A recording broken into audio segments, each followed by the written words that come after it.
அன்பார்ந்த பெரியோர்களே, ஜோதிட நண்பர்களே, உலகத் தமிழர்களே, உங்கள் அனைவருக்கும் என் வணக்கம். இன்று முக்கியமான செய்தி. நம்முடைய தமிழக வெற்றி கழகம் அதனுடைய தலைவர் திரு விஜய் அவர்களுடைய ஜனநாயகன் திரைப்படத்திற்கான டிஸ்பியூட் அப்படிங்கிறது ஓடிட்டுருக்கு. சென்சார் போர்டில் பெண்டிங் வச்சுருக்காங்க. ரிவிஷனுக்காக அனுப்ப வேண்டும் அப்படின்னு சொல்லி அதை கோர்ட்டு அதுக்காக ரிவிஷன் தேவையில்லை, யூஏ சர்டிஃபிகேட் கொடுங்க அப்படின்னு சொல்லி ஆர்டர் கொடுத்தோம். சென்சார் போர்ட்லேருந்து அதை அப்பீல் கொடுத்துருக்காங்க, ஸ்டாப் பண்ணி வச்சு ஸ்டே வாங்கியிருக்காங்க. ஸோ இதற்கிடையில் திரு விஜய் அவர்கள் சிபிஐ விசாரணைக்காக 12ஆம் தேதி டெல்லி சென்று அங்கு ஆஜராகிறார். இப்படிப்பட்ட சூழ்நிலையில் அவருடைய ஜாதகம் என்ன சொல்கிறது, ஜனநாயகனுக்கு ரூட் கிளியர் ஆகுமா, எப்பொழுது ஆகும் என்பதை பற்றி இப்பொழுது இந்த வீடியோவில் நாம் பார்க்கவிருக்கிறோம். அவருடைய ஜாதகம் ஸ்க்ரீனில் வருது. அவருடைய டேட் ஆஃப் பர்த் 22/6/1974 11:43 PM சென்னையில் பிறந்திருக்கார்.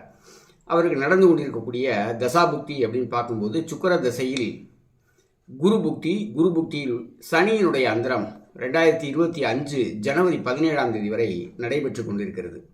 இவருடைய லக்னம் கன்னியா லக்னம். லக்னத்திற்கு பாக்யாதிபதியாக இருக்கக்கூடிய சுக்கிரனுடைய தசை, பாக்ய ஸ்தானத்திலேயே சுக்கிரன் ஆட்சி பெற்று தசை நடத்துகிறார்.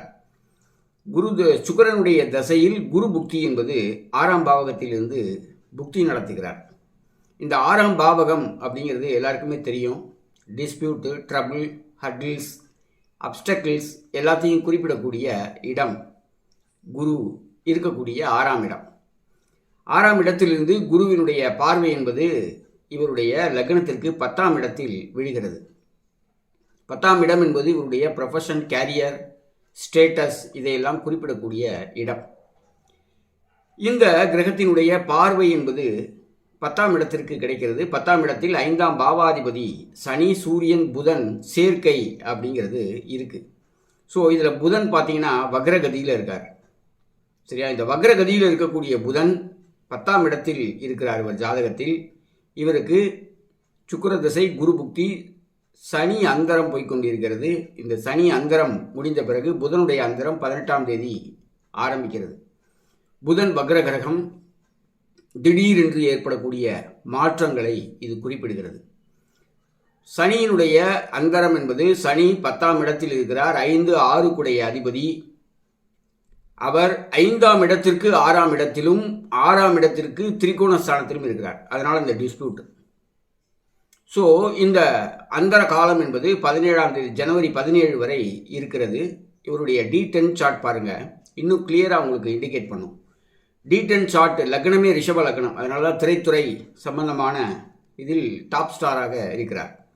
இவருடைய தசை என்று பார்க்கும்போது சுக்கிரனுடைய தசை பாக்கிய ஸ்தானத்தில் இருக்கிறார். லக்னாதிபதி பாக்கிய ஸ்தானத்தில் இருப்பது சிறப்பான அமைப்பு. எல்லா விதமான பாக்கியங்களும் இவருக்கு உண்டு அப்படிங்கிறத உறுதி செய்து குருவுடைய புக்தி நடந்து கொண்டிருக்கிறது. குரு 5ஆம் இடத்தில் கேதுவோடு இணைந்திருக்கிறார். ஸோ 5ஆம் பாவகம் என்பது கலைத்துறை, வேலையில் ஏற்படக்கூடிய திடீர் மாற்றங்கள். ஏன்னா 10ஆம் இடத்திற்கு 8ஆம் இடம். 8ஆம் இடத்தில் யார் இருக்கார்? 8, 11 கூடிய குரு 5ஆம் இடத்திலிருந்து 11ஆம் இடத்தை பார்வை செய்கிறார். அப்போது சடன் டிரான்ஸ்ஃபர்மேஷன்ஸ், திடீரென்று ஏற்படக்கூடிய மாற்றங்களை குறிப்பிடுகிறது. எனவே திரையில் என்னுடைய கடைசி திரைப்படம் என்று அறிவிப்பதற்கு இது ஒரு முக்கியமான காரணம். தசாம்ச கட்டத்தில் குருவுடைய புக்தி நடைபெற்று கொண்டிருக்கிறது. ஸோ சுக்கிர திசையினுடைய குரு புக்தி என்பது 5ஆம் இடத்தில் இருக்கிறது. அதனால தான் அவர் இதோட கடைசி படம், இதுக்கு அடுத்து முழு நேர அரசியல் அப்படின்னு சொல்கிற மாதிரி அவருடைய ஸ்டேட்மெண்ட் அப்படிங்கிறது இருக்கிறதுக்கு காரணம் என்னென்னா 10ஆம் இடத்திற்கு 8ஆம் இடத்தில் இருக்கக்கூடிய குரு கேது சேர்க்கை, குருவுடைய புக்தி. அதில் இப்பொழுது நடந்து கொண்டிருப்பது சனியினுடைய அந்தரம். சனி D10 சார்ட்டில் பாருங்கள், 6ஆம் இடத்தில் உச்சமாயிருக்கார். ரிஷப லக்னத்திற்கு யோகாதிபதி என்று சொல்லக்கூடிய கிரகம் சனி உச்சமாகக்கூடாது 6ஆம் இடத்துல. அதனால தான் அவருக்கு தொழில் ரீதியான அமைப்பில் வழக்கு, வில்லங்கங்கள், பிரச்சனைகள் இதையெல்லாம் ஏற்பட்டு கொண்டிருக்கக்கூடிய காலகட்டமாக இது இருக்கிறது. So court case, CBI case, அவருடைய படத்திற்கு தடை போன்ற விஷயங்கள்லாம், சென்சார் சர்டிஃபிகேட் கிடைக்காமல் இருக்கக்கூடிய அமைப்பு, இதையெல்லாம் இண்டிகேட் பண்ணக்கூடியது ரிஷப லக்னத்திற்கு ராஜயோகாதிபதி சனி 6ஆம் இடத்தில் உச்சமாகக்கூடாது. சரியா? இந்த டைம் பீரியட் அப்படிங்கிறது ஜனவரி 17ஆம் தேதி வரை இருக்குது. அதுக்கு அடுத்து புதனுடைய அந்தரம் ஸ்டார்ட் ஆகும். அந்தரம் அப்படிங்கிறது இந்த இடத்துல பார்த்தீங்கன்னா 5ஆம் பாவக அதிபதி 8ஆம் இடத்திலும் 8ஆம் பாவாதிபதி குரு 5ஆம் இடத்திலும் பரிவர்த்தனை யோகத்தில் இருந்து ஏற்படக்கூடிய அந்தர காலம் புதனுடைய அந்தரம். ரிஷப லக்னத்திற்கு 2-5 கூடிய புதன் 8ஆம் இடத்தில் இருக்கக்கூடிய அமைப்பை நாம் பார்க்கிறோம். அப்போ திடீர்னு ஏற்படக்கூடிய நெகட்டிவாக போய்கொண்டிருக்கக்கூடிய அமைப்பு பாசிட்டிவாக டேர்ன் ஆகக்கூடிய அமைப்பு, இதுதான் 8ஆம் பாவம் தரக்கூடிய சடன் டிரான்ஸ்ஃபர்மேஷன்ஸ். பாசிட்டிவாக க்ரோத் போயிட்டு இருக்கு அப்படின்னு சொன்னால் சடனாக கீழே இறங்குறதுக்கான கீழே இறங்குறதுக்கான வாய்ப்பு இருக்குது. ஆனால் இப்போது கீழே இறங்கிட்டு இருக்கு, எல்லாரும் அவரை பிடிச்சி பின்னாடி இருக்கிறாங்க. பட் 8ஆம் பாவம் திரும்ப ஆக்டிவேட் ஆகும்போது பரிவர்த்தனை யோகத்தில் இருக்கிறதுனால சடன் ரைஸ் கிராஃப் ரைஸ் ஆகிறதுக்கான வாய்ப்புகளை இது குறிப்பிடுகிறது. சரியா? அதோடு மட்டுமல்ல, அந்த கோச்சாரம் அப்படிங்கிறதையும் நம்ம முக்கியமாக பார்த்தாகணும். இன்றைக்கு கோச்சாரம் பார்த்தீங்க அப்படின்னு சொன்னால் எப்படி இருக்குது? லக்னத்திற்கு 4ஆம் இடத்துல செவ்வாய், சூரியன், புதன், சுக்கிரன் ஆகிய கிரகங்களுடைய சேர்க்கை இருக்குது.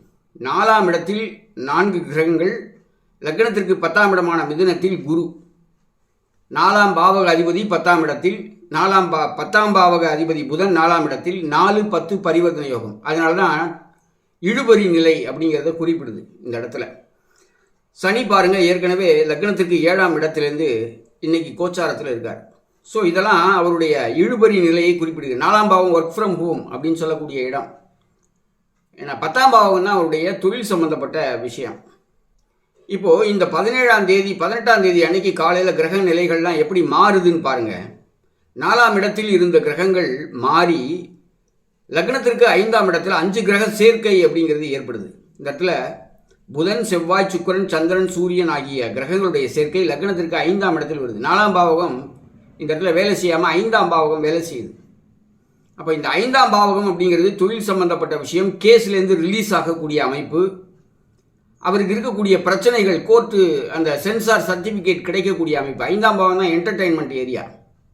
ஸோ அதனால் ஏற்படக்கூடிய பாசிட்டிவான விஷயம். 10ஆம் பாவக அதிபதி எங்கே இருக்கார் பாருங்கள், 5ஆம் இடத்துக்கு வந்துடுறார் புதன்.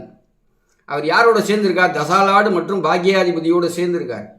சூரியன், சந்திரன் சேர்க்கை, செவ்வாய் உச்சம் பெற்று இருக்கக்கூடிய அமைப்பு. அப்போ திடீரென்று இந்த நிலை அப்படிங்கிறது அப்படியே பாசிட்டிவாக மாறுறதுக்கான அமைப்புகளை இது கொடுக்கக்கூடிய அமைப்பில் இருக்குது.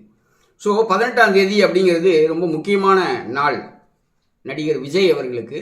அதே சமயம் ஜனநாயகன் திரைப்படம் வருகின்ற ஜனவரி 23ஆம் தேதி ரிலீஸ் ஆவதற்கான வாய்ப்புகள் இருக்கிறது. 23ஆம் தேதிக்கான கோச்சார கிரகநிலை பார்க்கும்போது குரு, சுக்கிரன் 5ஆம் இடத்தில், குரு 10ஆம் இடத்தில் வக்ரகதியில் இருக்கிறார்.